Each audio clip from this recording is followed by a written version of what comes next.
Good afternoon, everyone, and welcome. At Sasnet and SASA, we're very happy to have Morten Koch Andersen from Dignity, the Danish Institute Against Torture, with us today. Morten, you wrote your PhD at Dhaka University in Bangladesh, among, I think, the political youth wings and violence that occurs between the wings in Bangladesh. You'll today talk about a different topic, human rights documentation. I think I'll keep it very brief. We first have to talk, then we have some snacks for you, and after that we can take a Q&A session. So, right? Yeah. The floor is yours. Thank you. Thank you for having me. What I would like to present is kind of ongoing work. It's a very good opportunity for me to test it out. I have a conference coming up next week, so I will use you as a testing crowd to see whether it works or not. It's also part of an argument that I hope will end up in an article somewhere. So you are the testing ground, and you are also kind of part of this then.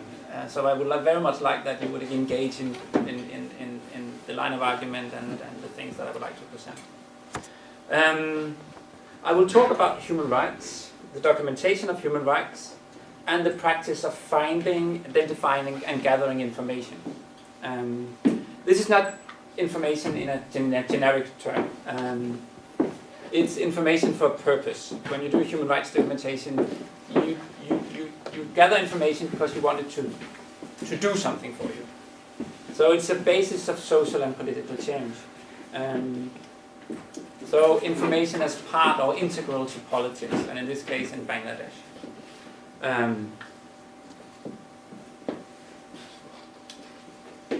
The point of departure is Bangladesh, as I said, and this will serve as a case, but the issues that I will address will have more like global concerns and parallels.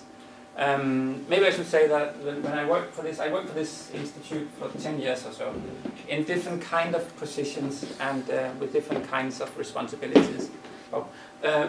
I did my PhD while I was there as well. So when I done that, I entered into the field of research and became a researcher there. But before that, I was also the program manager of Albania and of West Africa and North Africa. So I worked in West African countries as well, and I worked in North African countries, specifically mainly Libya and North Africa.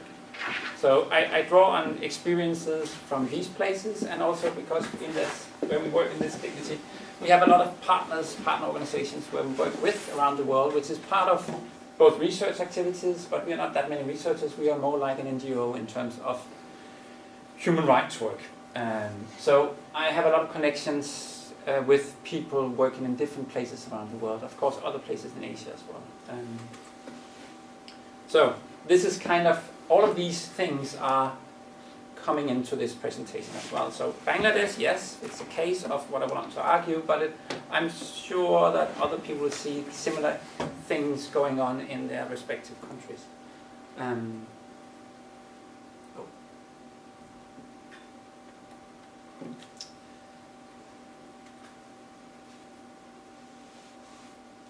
This is based mainly on conversations I have with the field I do now. I work very much with lawyers and journalists and NGO activists at different levels. My main source of information these days, when I work on this issue, and I have another project on corruption, is with crime reporters. They are a fantastic group of people, very brave in most countries, because they actually expose a lot of the things that we talk about, and they do it every day and encounter the problems every day when they write their stories. And then lawyers, not human rights lawyers as such, but lawyers who just take on normal cases, regular cases, criminal cases in court.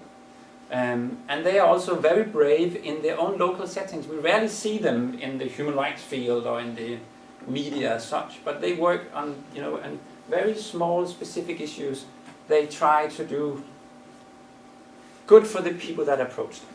And it is also a very debated field, these lawyers. They can also be part of what we call the other side of the equation. And then, of course, the NGO activists at different levels from the head offices in this Copenhagen, but also in other places, and then all the way out to the very rural areas where there are a lot of activists, but they are not as such NGO people. They are more like human rights defenders. And these are actually the sources of all the information, and also the source of information for most NGOs. So, this presentation is in essence about what we know, how we know it, and what we don't know. Both what we know we don't know, and the things we don't know we don't know. You all remember Rumsfeld's famous, the unknown knowns, the known knowns, and the blah blah blah blah blah. That might be his best contribution ever to anything, but I mean it's a great starting point, because in the field of human rights there's a lot of what we call dark or grey numbers, things we don't know, and we don't know them, but we don't know why we don't know them, and this is what I tried to investigate. Why is it we only see what we see? When you pick up a report from Amnesty, why is it this case and not the other case? If you pick up a report from any local-based organizations, why do they gather information together? And what I would argue later on in this presentation is this, because there's, of course, political social conditions that will somehow frame or circumscribe what kind of information they can present. There's a different kind of filters. So the information is filtered, and it's not a random process. It's a kind of it's a kind of rational process.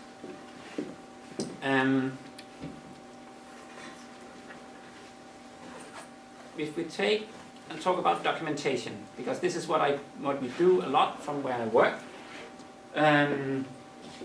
We work on torture, and one of the key issues on talk about torture and violence is to figure out, was it really torture? So we try and work with organizations so to find out, when you find a victim, is it a real torture victim? It's also very important for refugees coming, right? If you want to grant them asylum, they claim to be tortured. You need to find out, is it a real case of torture? And this has been kind of one of the ongoing discussions in the human rights field for a long time. How do we know what we know? What is the evidence for what we know? And there's kind of different ways in which we do this documentation. There's the case-based narratives, which is what the kind of work that Amnesty International do, right? Amnesty do not claim to know everything, right? They take up one case, which they see as an example of some kind of a system that is distorted or corrupted in a sense, and say, this is a case that shows how bad it is in any given country. That's the way in which they work. They don't need to show the real numbers, right? That's not their ambition. They just take on one case. And they don't even need to put it in medical legal terms. And when I put it as medical legal, it's because when you do torture work, for instance, or violence work, you need to figure out, is it real torture? And for that you need a forensic medicine, doctor at the highest level, right? And there's different ways they need to do this. So they don't even try and do that. Our organization is more like going into that one, right? In a sense. We want to figure out what is the real torture victims and what happened and who did what to whom. Then we have the other one here. It's a kind of attempts to prevalence studies, trying to figure out, okay, how many are there? How many victims do we have in any given country? And then we do a survey, random sampling, whatever. Then we find out that actually this is not a very good method to find out. But we do it anyway. So it's also different ways in which information and knowledge is created, and it is for different purposes. I mean, a report from Amnesty can have more political ramifications in any given country than the best medical legal documentation of torture, because they're better at placing it at the right political, for us and making real change. I never saw that a survey on violence did any change anywhere, right? But we still do it as researchers. We have to figure out what the real numbers are. And maybe that is not really the things we should aim for. And often this one, in the end, is perceived as the highest level of knowledge, right? Because it's medical and it's legal. So this is the most important thing. And it's very important for refugees coming, right? Because if they can't get that one, this is the defining issue, right? If they claim to be a torture victim and can't find the signs, they are lying and they cannot be granted asylum. So there's a lot of things going on in different, all of Europe, in trying to figure out this one. And then what is torture? If it's not physical, then how can we actually find out whether what they claim is true? And it demands highest levels of expertise, right? And technical issues and all this sort of stuff. So this is about categorizations and labeling of victimization, and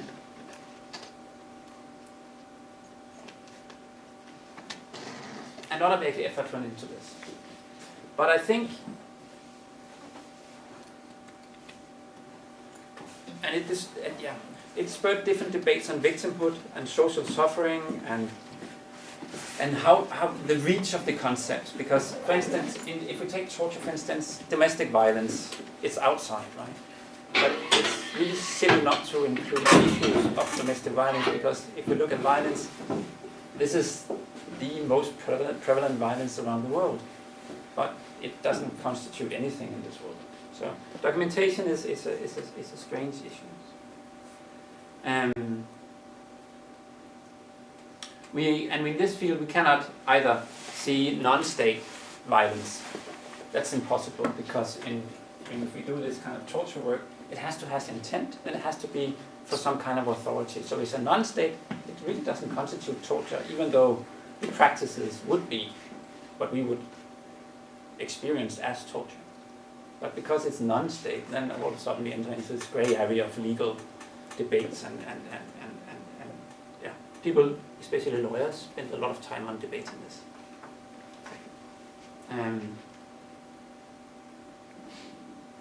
So, regardless of the debates and diverging approaches to the generation of information and knowledge, the main problem that I see, and this talk is about, is the lack of information and the uncertainties of the accuracy of the information. So, what I want to do, so the problem is not the quality of information or the representation of information, how we categorize it, for instance.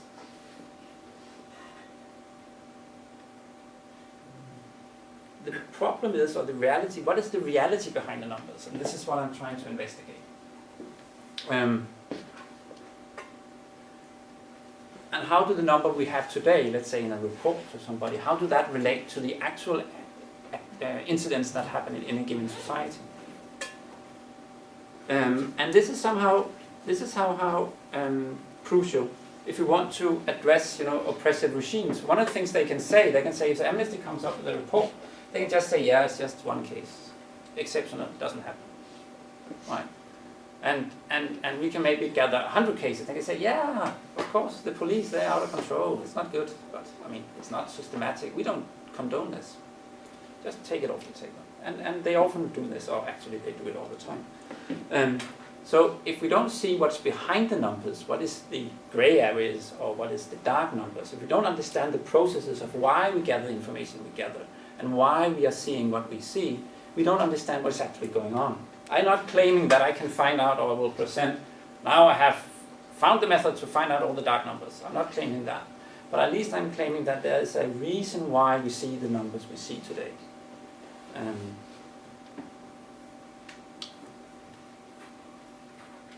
So, the rationality is to investigate what we know and we don't know about human rights documentation. I think the ambition is somehow that we can, go head on and take the discussions with these maybe within the global scene of human rights, in a sense, and say, well, you do what you do, and we gather information we gather, but the ammunition you have to try and change these repressive regimes is maybe not really sufficient. So maybe we need to equip you better to take on the battle against these and stop what is going on, in a sense. So that is the high level or the ambition, the high ambition of all this. I'm not saying it will happen or anything, but at least you have to have a goal to continue to do your research and you do what you do, right? So I talked about conditions before, and at different levels there are different conditions that circumscribe what you can do. And of course, and I will show that in the Bangladesh case, there are some kind of global things, there are national things, and there are very local things. And these all circumscribe what can be thought, how we think the field, what we do, and what we can say, and of course, the actions behind it, the practices. All of this impact the actors who actually do the work. Almost all NGOs in the world, I'm not talking about these few international organizations, but almost all NGOs and CBOs are national organizations and they work nationally. But most of them have the ambition or they are already connected internationally. Right? So they are kind of in between these. Actually, they are some kind of in between these layers, right? And they are of course affected by all these different layers. And they all depend on global trends. In two ways. First of all, how the field is moving. That's part of it. That is the fashion of the day, right? That is of course within the field of human rights or whatever they are, women's rights or whatever they're doing. There will always be a trend and a fashion within their own field. Then there's of course funding. Most of these organizations that are active in repressive regimes, they get their funding from the outside. And of course, when you get the funding from some actor outside, there's power relations and there's, of course, what you can do for the funds that you are given. And this is all a political game, and we all know that. So they forge alliances with the international actors, institutions, and they exchange information for resources, right? Information for resources. So these NGOs are getting resources, and the others, their work is to gather information, right? So, in a systematic way. The more systematic, the more credible it is. Which is kind of strange because Amnesty International is one of the most respected organizations, and they are absolutely not systematic. But that's another discussion. I mean, it's just interesting that they have built a reputation for not being systematic. So, organizations like this, they bridge the national and the international, and hopefully they are also having very good relations with the local levels, right? Otherwise, how could they ever get information about stuff? So they also broker between these actors, and they also translate, right? Because within every field there's a global discourse, and that has to be translated into the national discourse and political setting. Otherwise, it doesn't make sense. And most often you see that if you see a UN representative coming to any country and giving a speech, the speech doesn't really make any sense in the setting because they are talking in such generic terms that it doesn't make sense for the people sitting, and they will just say, yes, we know that. International standards, fine. Go again. That's part of the UN job, right? So, what do we have today? I will come to Bangladesh, but we'll start another way, right? You can always tell me whether the introduction takes too long before we come to Bangladesh, but I think I will try to set the stage, and then, but I can also change it for the next presentation. Please give me feedback on that one. So, global discourses. Securitization. I think we all have felt that in one way or the other. Maybe not so much in Sweden, but in Denmark we have a lot. Because we are at war all the time. Draconian laws. So this securitization, for instance, I mean, it has an effect on it. First, it kind of captured the development field, right? Everything was within the umbrella of security. And actually, in the end, they conflated the two, right? So we have an intervention, military intervention, peace. And then we have, very closely associated to that, we have development issues coming in later. I think Afghanistan is the worst example how it actually failed completely. And this one is ongoing now these days, right? Now now it's war on terror. Before it was Saddam and something else, and now it's this war on terror stuff, and now it's Syria, right? Let's go and bomb somebody because we can't imagine to do anything else. And I think, yeah, yesterday Denmark also joined the Syria bombing, or is it just Iraq? I can't really. And special forces. I think they also want to go into Syria. And there's no debate about that, right? It's just kind of the thing we do now. Is any problem in the world, let's send some airplanes and some people and go and kill somebody. We don't care who they are, we just need to kill somebody. Yeah. The other global trend these days is the Draconian Laws. I saw some analysis made from the German foundation, Bergman Foundation, something like that. Anyways, they had analyzed laws in at least 50 countries around the world where they are shrinking the political space for NGOs, right? So they are trying to control the maneuverability of NGOs in these countries. So we have securitization on one side. This one also makes room to kill anybody, right? You just label them as terrorists and you put them in prison. It's a powerful political tool, right? Then we have laws saying, well, we don't want these human rights people to come and tell us that what we do is bad. No. We try and control you guys. So they put in a lot of laws saying that you can't, most of them is like, you can't say anything against the state because that would undermine the security and the integrity of the state. So defamation is there, right? So anytime you mention that these people or the government, they are doing something wrong, you can have a legal case against you. Another way of doing it is this one, legislation and control. It's also coming in many countries, especially in the countries that we talked about. India is a fantastic example, right? Controlling the NGO by saying, how can you work and for whom can you receive money, funding, right? So you cut the funding and then there will be no organizations that are very powerful, right? It will be all volunteer work. Some people can do that, but most people can't. So this is coming up, and it's in very many countries. And all these three things together is actually making it very difficult for most organizations around the world to work as credible, vocal, critical voices against the exact same things that they are doing. So the political field and the social and political rights are actually being shrinked a lot these years. And the kind of the overall agenda is this securitization, right? We need to do this to prevent something bad in the future. Yeah, that is the global discourses. Oh, all of a sudden in Bangladesh.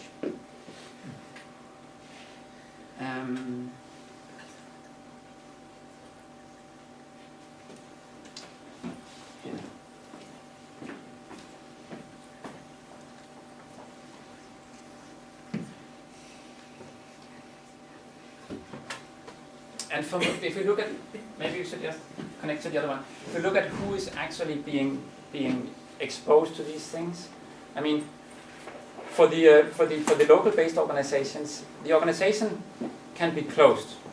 That's one thing, right? But the people can also get a legal case against them.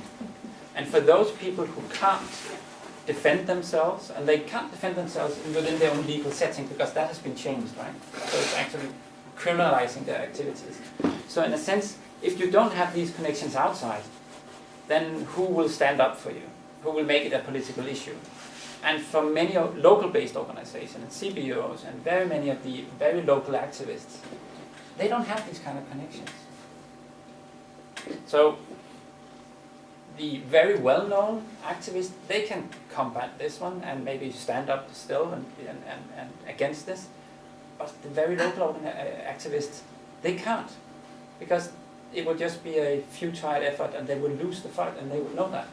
So people shut up, stop doing their work, because this is too dangerous, because nobody can save them from this.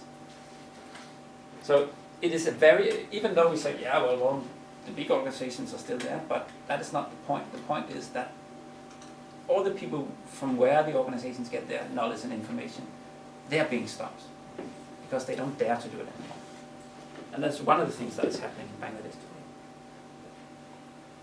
today. If we go to Bangladesh, I don't know how many who knows anything about Bangladesh, but a little bit. Some people know a lot, and some people don't know much. But yeah, it is a constitutional democracy, right? Westminster model. Winner takes it all, which actually also have a huge impact in the way in which politics is being conducted. And then we have these party hierarchies and front organizations. Where I studied one of these for my PhD. That was the student front organizations of the two big parties. Then we have this two-party antagonistic division. Center-right, center-left, combating for power.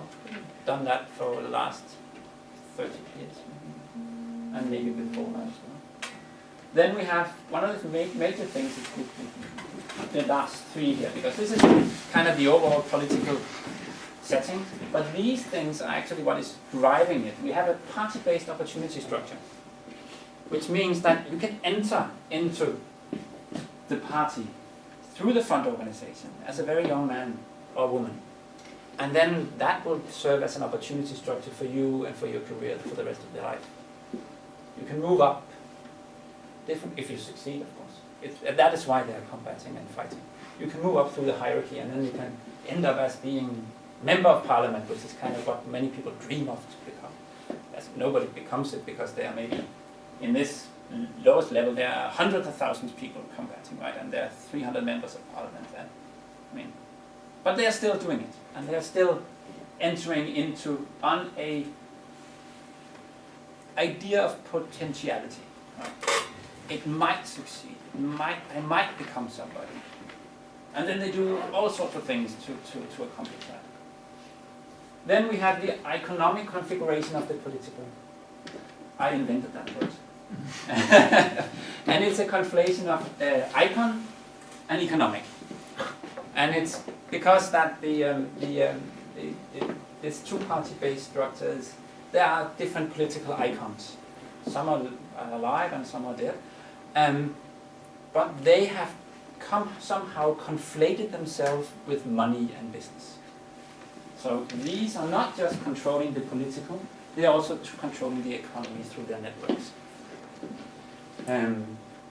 So we can't say it's some politics like this political business climate, but I think it's more than that. I think it's the other way around actually.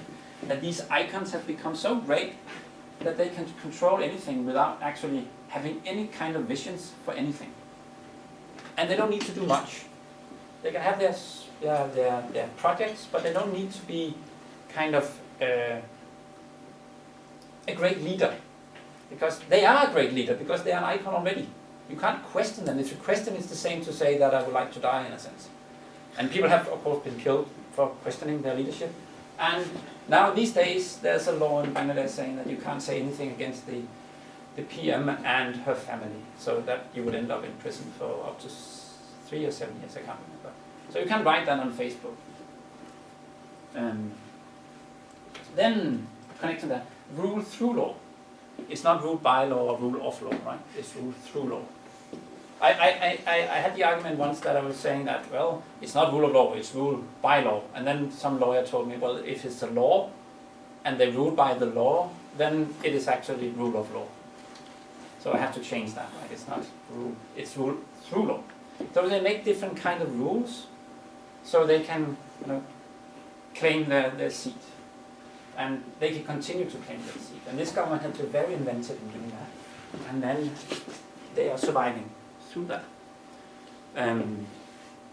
Yeah. And one of the things that these, I try not to see it through the lens of today. I try to see it as a historical thing then. So all the different governments and all the different parliaments that have been elected over time since democracy 40 years ago, they have used the parliament as kind of their personal pocket in a sense. And they have used it to maintain these opportunity structures. So if you are a member of parliament, you have a constituency, you would have control of the development funds for that constituency. And through those, you can grant You can grant opportunities, and you can grant rewards, and you can punish people. And they do this. So it's a kind of patron-client, but in another form, because it's based around the opportunity structure, which means it is a positional good. If they are out of parliament, they don't have the access to the money anymore, even though they have a big name. Right? And we saw that last previous parliament to this parliament, when people are maneuvered in and out of for instance, also of ministerial positions and stuff like that. Okay. So when we have a change of government, it is a complete change of everything. Right? Everything changes. So the chief of police changes, the OC changes, the lawyers changes, the judges at certain level changes.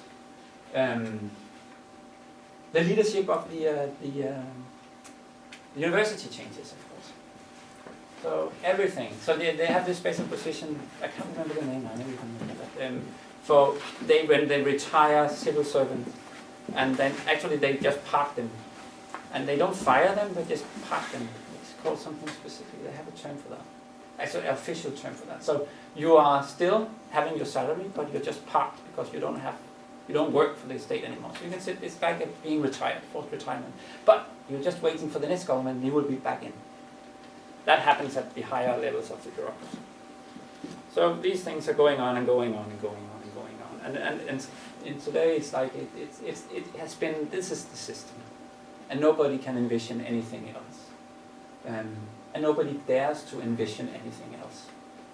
And I think that's the crux of the matter in Bangladesh today, that people have lost the vision of anything else. So they just continue and reiterate what is there. And then it's very difficult to see a way out of this. And one of the things they have done, let's see if we can come to that. Did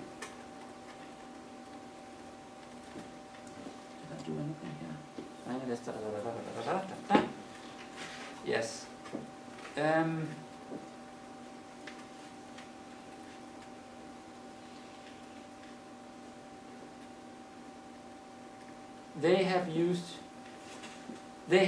All governments have implemented very restrictive laws, and none of them have disappeared again. So let's say I'm in government, and I will do a harsh law against the opposition party. Luckily, this is a democracy, so 5 years later, we have a change of power. The other one comes in, utilizing the exact same law that they've been criticizing one in opposition to repress the now opposition. And I think it's just a very normal thing around bureaucracies and laws is that when you have a law, when you implement it, when you decided on it, it's really difficult to get rid of it again. And this is what happens in Bangladesh. They just add on of very restrictive laws. And for me, it all started in 1974 with the Special Powers Act, which gives the police impunity and discretion to do whatever they like without any form of legal redress or anything. And on that, they have the Anti-Terrorist Act, where terrorist activities can be anything you like because there's no definition, or it's so broad so it doesn't make sense.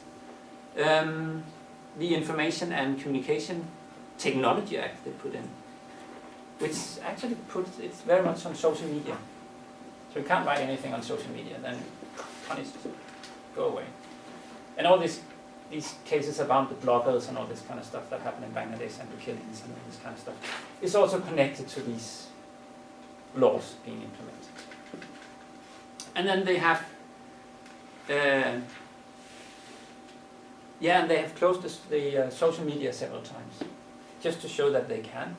And they had a very interesting, just to say the control of freedom of speech, they have a very, very interesting case where there was a very famous politician talking to some other people in the military, ex-military people, about maybe they should seek another political way, which everybody would suspect would be a military coup. But it was a Skype conversation. And then the government exposed that, and actually telling everybody, well, we can monitor Skype, which not all countries in the global south can, but they can apparently. So nowadays, when I talk to some of my colleagues in Bangladesh, which are some of these activists, we can't really talk about anything when we talk because everything is being monitored. So, and even Skype and Viber and all the other platforms. So maybe if you then start encryption, you know, when you encrypt, yes, then you will attract the attention of the special branches, right? But why do you need to encrypt stuff? We need to talk to you. So this is a balance, right? So it's for them, not for me.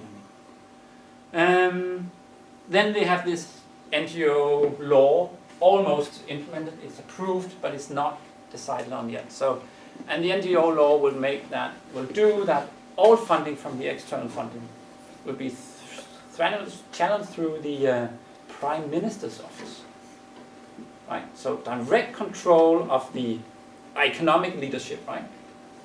And if it doesn't fulfill her ideas, then they just stop it. And it's approved. It's not yet a law, but everybody knows what is going on, and she keeps it there to keep things vibrating, just to tell the story that I can if I like. Then on the other hand, fantastic thing happened. Maybe no. Okay, soon I will come back. On the other hand, a fantastic thing happened. They actually implemented a law on custodial death and torture in 2013. Nobody knew where it came from. It's a kind of independent member bill, and they, oh yeah, let's do that. And they didn't really realize that that became a huge tool for the human rights activists to use that against the especially the law enforcement violations and practices and all what they did. So now there's a debate, actually in the public, where the police are arguing that we need to amend that law because it hampers their way of doing their work. And actually it just said that police can't go and beat people up and kill them and stuff like that. It's nothing that would should in any way be seen as anything critical in any country. It's just a law stating what we know already, that police should not kill and torture and mutilate. But they want to have it changed. So this is happening all the time as well. But again, we don't see any more cases because of this law. We don't see that. Some would argue it's because the law is new and people don't know their rights. Others would say that it's because the poor, which are always, we have to remember that, it is the poor people who are suffering from this. I can come to that later. But when we see the cases we see, let's say in an amnesty case, right, will always be this activist being exposed to something. But that's a rare occasion. Most people are very poor people who are resourceless and can't defend themselves against these systems. And they don't trust the police and they don't trust the courts. So they don't come forward. There's all these threats about victims, so they don't come forward. And courts and judges are threatened as well by the police and politicians. And for many poor people, violence from authorities of any kind is a kind of expected. It's a natural part of life. It doesn't sound natural part of life. It doesn't sound that, but it is. I mean, they don't expect to be treated differently because they are the poor. So it's kind of, and they don't expect that the state can do anything for them, right? So in a sense, they are kind of stuck in all this. Okay. I like this picture just because I was so lucky. Look at the sky.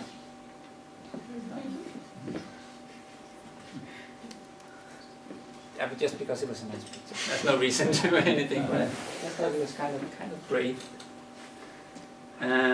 Okay. Okay, maybe before I go to this one, let me just... Okay, so we have the local-based NGOs, activists, and all these people doing stuff. And then you will all say, oh, we are on the same boat. We do the same stuff. Let's join hands and move towards, betterment. But they're not. They are also divided into these political things, right? So I have a meeting, I tried to arrange a meeting while I was there and say, okay, I need to understand a little bit about how people do documentation in this place. So I will call everybody, and it sounds as many people, I will call everybody who would do this, right? And for professional investigators of this, I mean professional people who do it full-time or part-time,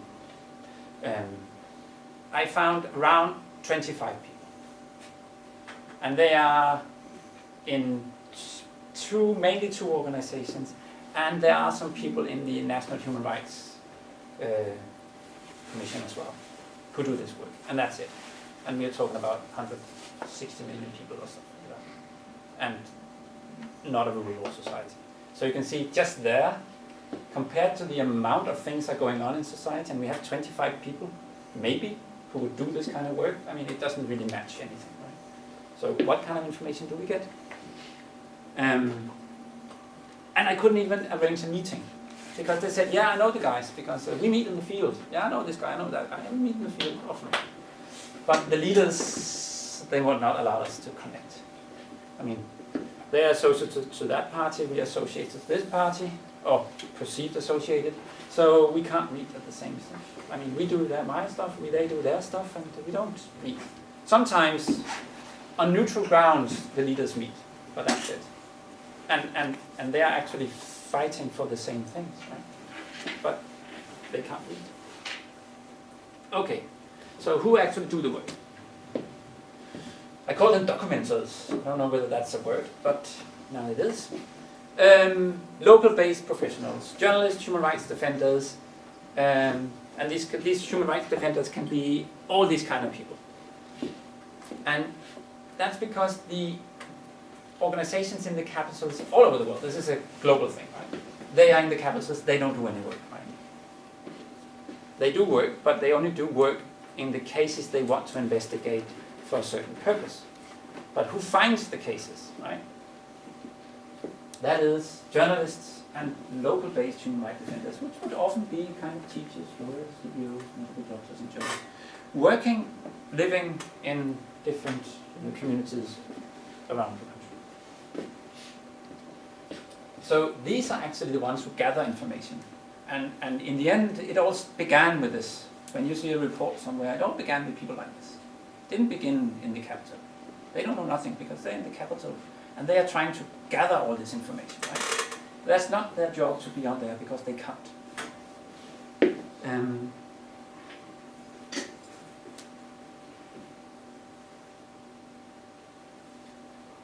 So, one should then argue, it's because the absence of people. That's why we don't see stuff. But I would argue it's not because of the absence of people all over the place. It's because each of these people, where they live and work, there are a set of conditions, and also in their professional work, that circumscribes what they can say, what they can publicize. So it's not because they're not there, it's because they are in a political setting that makes certain kind of information, what do you call that? Certain kind of information. You can't publicize that. It makes it dangerous, or it makes it a risk for the people who. Okay.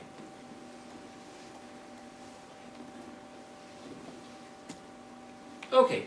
So for journalists, maybe I should say that in Bangladesh there are tons and tons of journalists, thousands of journalists, and they're working in every corner of the country, both for national and for local-based newspapers. And people read the news a lot. So these are an important sign of an important actor in the field of information and documentation. Okay, journalists, they have 4 filters. They work according to a certain rationality, right? They work as journalists. They're not human rights defenders as such. They're not normal people as such, right? Okay, so, first of all, they encounter something. If they find it, they encounter something. Some people come to them. Something happened to me. Okay. Is it important and significant news? Okay. Then think of where you work and where you come from. That a poor people is beaten up by a rich person or a police officer. Is that news? I would argue rarely, right? It's just things that happens. Why should that be in the newspaper? Why? It's not news. Okay.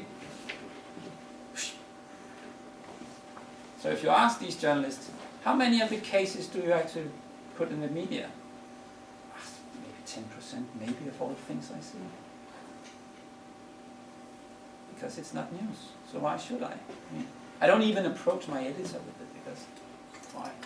Okay. Next one. Do the victims want the public attention? For most victims, it can. We always think, well, it gets in the media, and then everything, and things will happen, and they will get legal redress and remedy and all this kind of stuff. Rarely, right? So somebody powerful or a police officer beats you up, and you will go to the media and say, he beat me up, he has to go to prison. And the next day, the journalist is not there. And who will then defend you against the police officer? There's no social movement around it, there's nothing, you're just you. And maybe you need to go and do your job tomorrow. I mean, who would then take that risk? So, do they want public attention? Majority of cases, they won't. And this is also a global thing. It's not Bangladesh. This is a global thing, right? Nobody protects them, right? Protection is a key issue here. Okay. Quality of story. Okay, let's say it's a good story. There's something extraordinary, so it becomes news.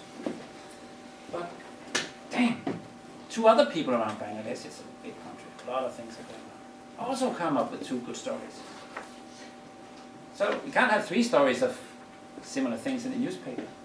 So 2 of them goes, we have 1.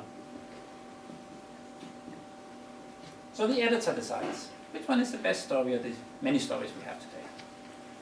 Off it goes. And the editor is connected to the form. Is it in alignment with the media's politics? And as I said, this economic model that I said before, that most media, if not all media, is owned by business political people, right? So the editor is a kind of making sure that the journalists are not talking against the interest of the owners, right? So let's say it's one of the owners' family. Off it goes. Right? It has connecting to his businesses, off it goes. Right?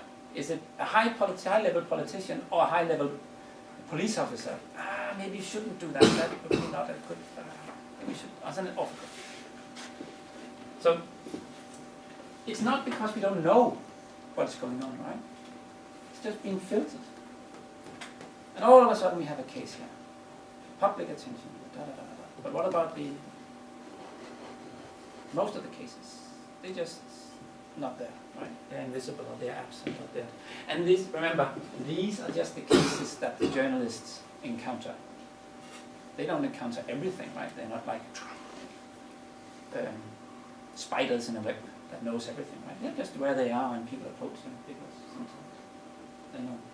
So, what is it we see, right? Maybe we don't see much.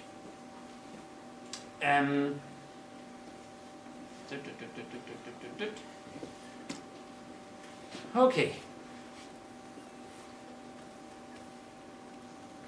And one of the things that we need to remember with the journalist is that journalist is providing information for the NGOs and for all of us, the rest of us, and for politicians and for everybody, right? And this is the main source of information for most people in most countries around the world. It's not just like the NGOs are generating a lot of things. They're not present in many places. So the journalists are a very key player in this field. And if all kinds of information go through this, then we have to rethink what we think about the things we know. And the things that the governments tell us about what we know. Because they would just argue, this is not happening, right? Okay.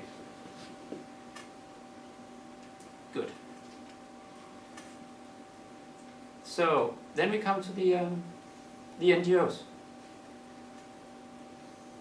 I wrote 4, but I can see 3. One of the things I need to check. So, yeah, okay, it's 3, right? Okay, but they get before this. There's another thing, right? NGOs get the information from 3 sources, right? The main source is the journalists in Bangladesh. India is the same. Huge country. They do newspaper clippings. Every morning they will get all the newspapers they can from all across the country, and they will sit and clip it up. Figure out which cases are the cases of today. And they will make statistics based on that. So when you see a report from somebody, most of the information will be like this. So they didn't gather it, right? The initial thing was made by journalists for another purpose than human rights work, for news work. And it's different ways of writing an article, right? A journalist has, very short time to write an article. Maybe he has 800 words to write a case in a newspaper, because you don't have much space for this. Right? Just so, and he's in a hurry, right? Every day he needs to produce something. So there's something about temporality with the journalists, which is different from the NGOs, right? The NGOs have another temporality. They need to find out all the facts, right? So they can make it into a case. And the case can be legal, in this case in Bangladesh, never, but it can be political, and they can do advocacy work based on it. But for that, they need to be credible, and credibility means they need to know everything.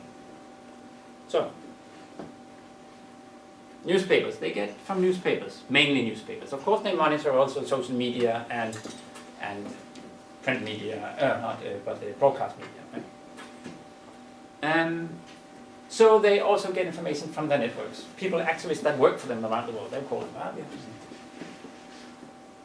And in the end, the last thing is that some victims approach them directly, because these organizations are often known, right? That there's often one or two, or maybe three organizations which are known to do this kind of work, and people could easily find information and call them up and ask, I have a case. But the main is the journalists. Okay. Good. So, yeah, 4 filters. So they get the information 3 different ways, mainly journalists. Then they have the 4 filters. Okay, we get a case. A woman is beaten up by her husband in the public. We are a human rights organization working on torture issues, for instance, or civil and political rights. Then we'll say, no, it's not really within our mandate to take this because it's domestic violence, it's something gender. Maybe it's not for us, right? So we'll pass it on to Bangladesh Women Lawyers Organization. Right? They take these cases, or to BLAST, they will take these cases to other organizations. Right? Okay, so is it within the mandate? A lot of cases are kind of not clear-cut, right? There are some in-between things. Let's say you have a goon working for a local strongman beating somebody up. Everybody knows it's political, and the police officer was watching it. Is that a case we should take up as a case of human rights violation, or is it just a criminal case? If you know the local setting, you will say, yes, definitely. These are the powerful people extorting and oppressing the poor. But in legal terms, it's not a good case, is it? If you want to do advocacy work and you want to, challenge somebody and you want to persuade them this is good, it's not a good case. So maybe we should not investigate it. So, severity, urgency, and importance. Right? If somebody is like tortured with, let's say, electricity, right? Severe case, right? They almost died from it. Okay, it's severity. Urgency. If they are right now are held in custody, right? We can actually do something. Get them out of custody. We can get them out there, whatever they are in the situation they're in. That's also good. And importance in terms of, can we use it for advocacy purposes? Has it a political thing into it? Or is it just one of those, it can be just urgency. We get him out of the police officer's hands. Fine, done. He's not tortured anymore, but we can't really use it for this one, right? So sometimes all of this comes together and you have one of those cases that explodes in the media.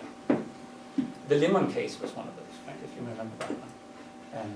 A young boy, randomly, they thought he was a criminal, so they shot him in the leg, amputated. And then they accused him of hiding weapons and being a terrorist. So, and actually, 2 years later, and this was the Rapid Action Battalion, which is extra legal special force. And 2 years later, the human rights community saw it as a victory that the charges against him were dropped. Right? So the charges against the one being victimized, and he was very innocent, everybody knew. So the victory was that the charges against him was dropped. Not that he got any kind of legal remedy or there was a case against the perpetrators. Right? Now there's a case against the perpetrators, but everybody knows nothing will happen. It will just lie there somewhere in the system forever. But he's out and not being victimized anymore. Okay. So, these organizations, they have a tendency of finding, they have a tendency of finding the cases which is politically potent, right? Often that would include human rights activists, because these are activists already. They have the vocabulary, they know what they do, they can speak the language in the media. So these cases come up because we'll do that and then we'll make a movement. The last one. So again, we don't see poor people here, right? Because they have to be really poor, like this boy. Good case, right? But that is one out of thousands of cases.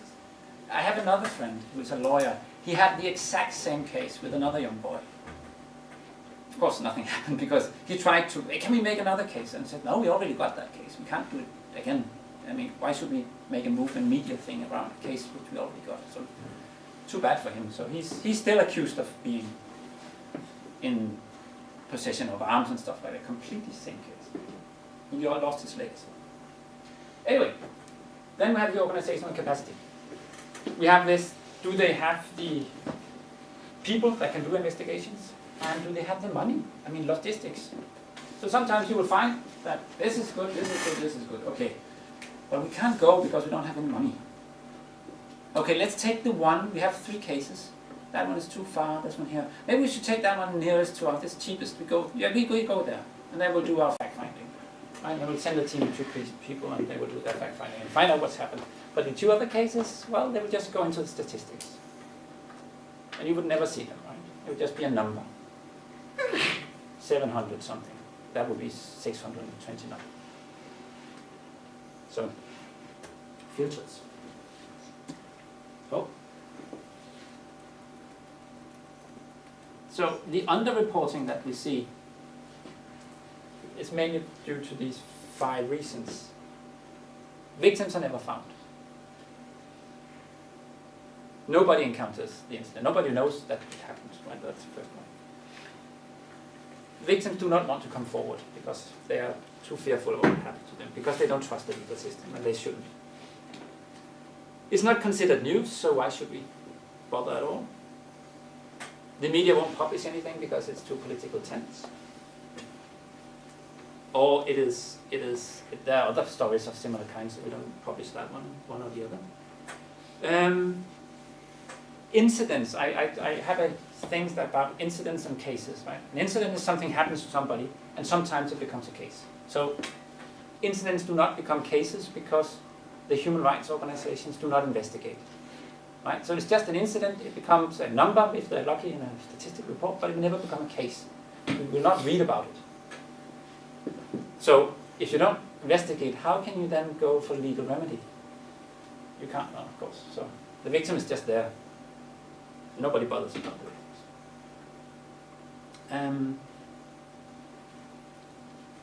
And the last thing is, if they don't fulfill the strategic purpose of the organization, they don't investigate it. Right? If they can't see the purpose of investigating, why should they spend their very scarce resources on doing it? I mean, there's abundance of cases they can investigate. They can't do everything. They have to make a priority. So some people are never seen.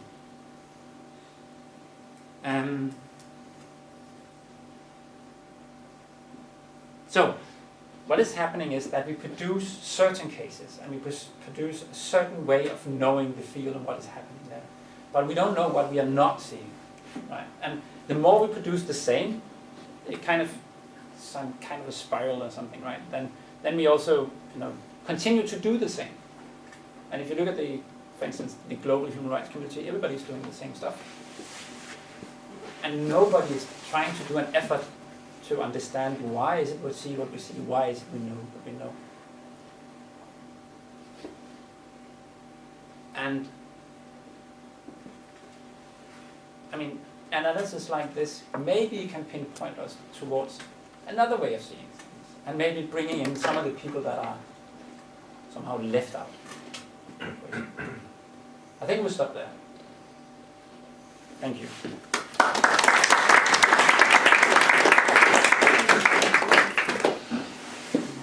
Do you first want to take a few questions? Yeah. Before we take a break with some food and then take some more questions later? Will that be Fine. Then If anybody has it. are there any questions? Yeah, I have 3 questions if I can put together. Number 1, what is the definition of torture or human rights violation? And number 2, your thesis is very particular to Bangladesh, because in India I do not know of a single journalist prosecuted because he published something. And number 2, I think there's something called Right to Information Act. So it doesn't cost you anything, you can simply file a query, and of course it will take time. Third question that I have is, this NGO is a very fuzzy concept, right? So you say that they want to look for the basket cases. But then I don't understand, if I am an NGO and I want to highlight a social evil, why do I look for one particular case? More cases is better for me, right? I can say, look, 90% of people are, or maybe one of them is really worse off, but 90% of them are in a bad shape. Sure. Okay, that's number 1. Number 2, the NGOs, you know, what is their, so why are they in the business? Is it a profit-making body? Or is it there to help people out, to protect people's human rights? If it is there to protect people's human rights, then should its accounts be audited? Because it is also an allegation that especially US uses the Ford Foundation to further its own so-called nefarious objectives all over the world. Yes, so I'm sorry for a long last question. question first, but I think that is really interesting. Actually, I think one of the things that human rights work have been doing over the years is that they have tried to, if you look at the UN in the beginning, it was a very political thing. Over time it's become more technical. And now the technical thing has become what the UN is. And human rights has become a technical issue. Just need to amend and reform and maybe change some behaviors, then everything will be good. But the UN was not established on that kind of thought, right? It was a kind of more higher level ideology and philosophy about how the work should work, how the world should work. And we forgot that over time. So, one of the things is that, yes, it's highly political, of course it is. I mean, human rights is not just a technical issue. And that the US is utilizing human rights to do something, of course they are. But everybody is doing the same. They are not the only player in this. No. I mean, China is doing their way of doing it, and also, forwarding their concept of human rights, right? So I just think that we should not see it as a concept captured by one actor and say this is the way in which. No, of course not. I mean, every foreign aid, that we can't say that is not political. I mean, you're trying to move things in certain directions. That is politics, isn't it? You're trying to move things so the priorities will match your priorities. Of course, it's political. But in India, there was a case of a nuclear reactor being built in Tamil Nadu, and there was a huge opposition, the Kundakulam reactor. And there were allegations, which I do not know are true or not, because there's a lot of propaganda on both sides, that these people were funded by money from outside. Yeah. And you can clearly ascribe far more sinister political motives at stopping a nuclear reactor being built than mere human rights. Of course. And yes, of course, it's a political field. Of course, they utilize these means. I mean, the Ukrainian experience and the revolution over there with the women with the nice hair. I mean, everybody knows in a sense that they were very active in that. And of course they are. I mean, that's part of global politics. And this is just another part of global politics. Just as securitization development and what not, you call it, right? So, I mean, no, yes, of course, it's part of it. So for me, it's that.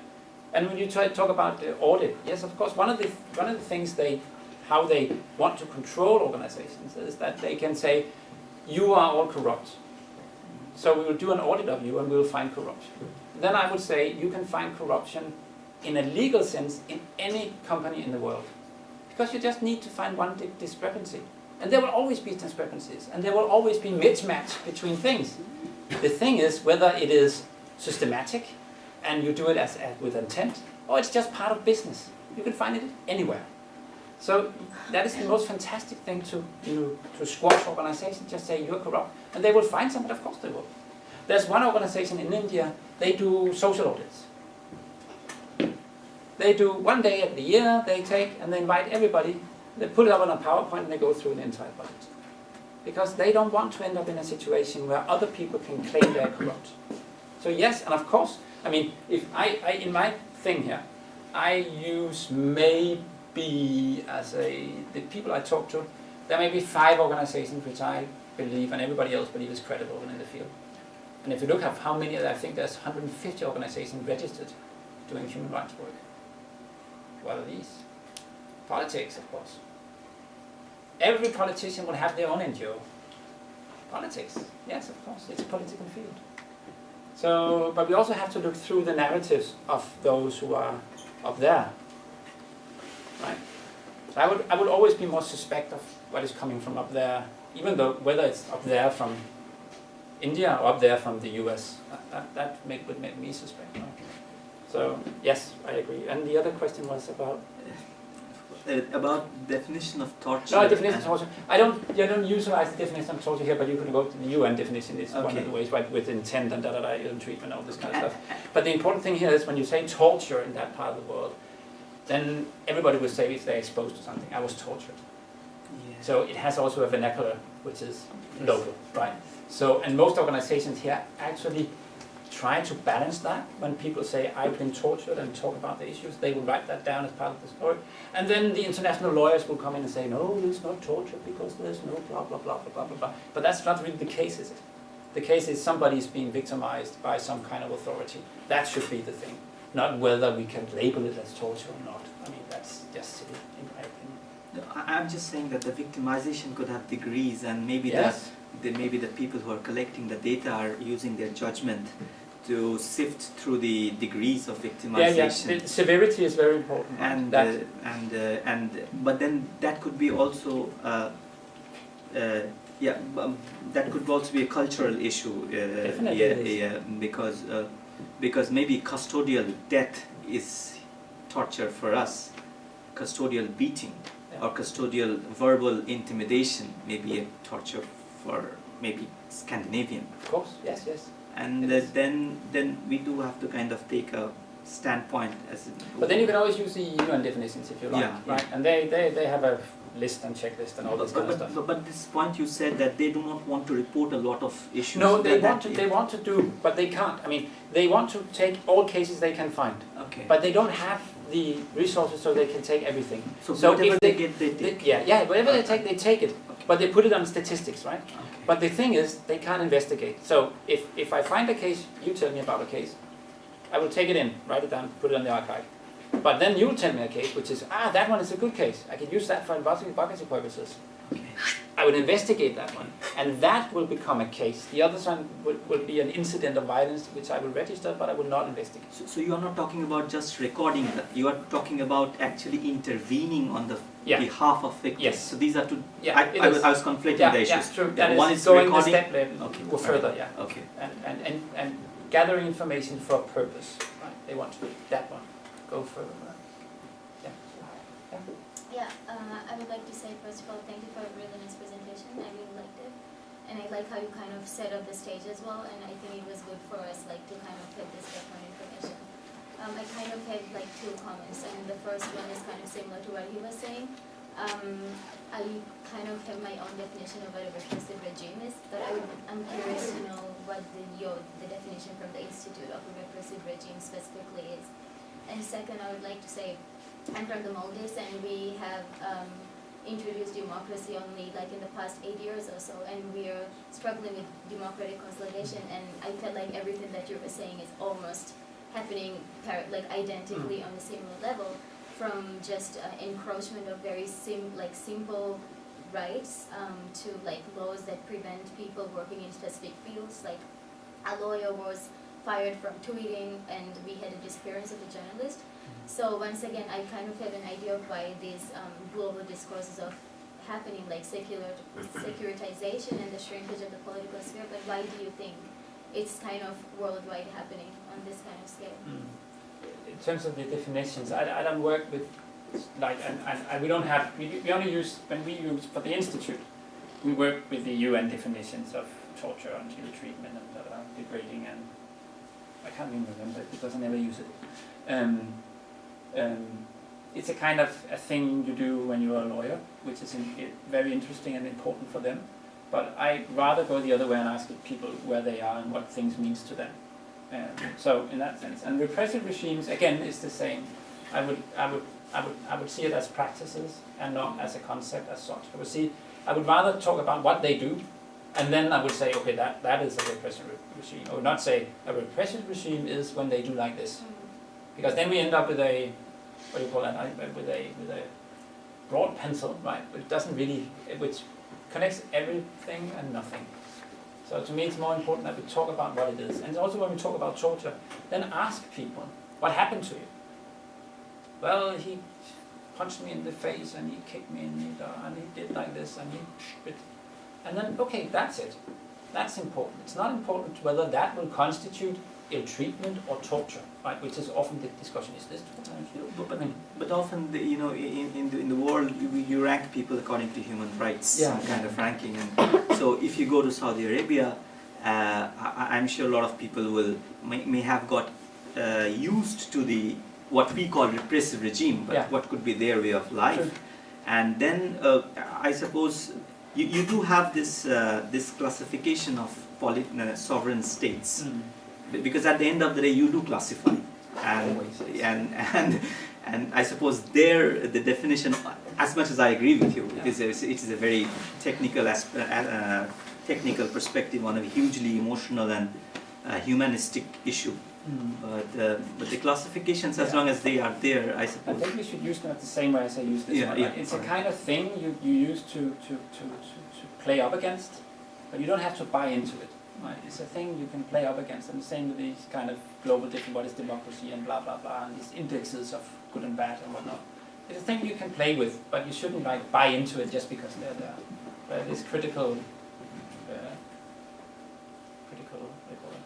stance of position up against them in a sense. Right? But they're very, very good at playing with in a sense, right? Because they're so squared in their mentalities. You can always come up with something interesting to say. Anything else? No. I was just curious to know your opinion, like why there's this massive shrinkage of the political sphere, and it's kind of a it's interesting, right? And I don't know. But it's a global thing, and it's increasingly spreading throughout the world, and we are everybody is experiencing this kind of what you can say and what you can't say, and I think it's a kind of, what do you call that? It's an effect of the securitization discourse, and there was some literature for some years ago, very much on security and development, how that securitization came up as a concept and stuff like that. Then we forgot about it a little bit because we all went into this. It became the normal, right? Everybody's in war all the time, or at least they're combating something, some evil out there. So it has become part of what we do now. So we are not in the securitization phase anymore. Things have been securitized. So now we are in the next level, maybe, right? Which is kind of, now we are, based on that, we are shrinking the opportunities for people to act and do stuff. And who are benefiting? The elites are benefiting. And they can be all sorts of people, right? But it's not ordinary people, and definitely not the poor. All right, I think we can take a little food break. Yes, perhaps for 10-15 minutes. Yeah, and then if you have any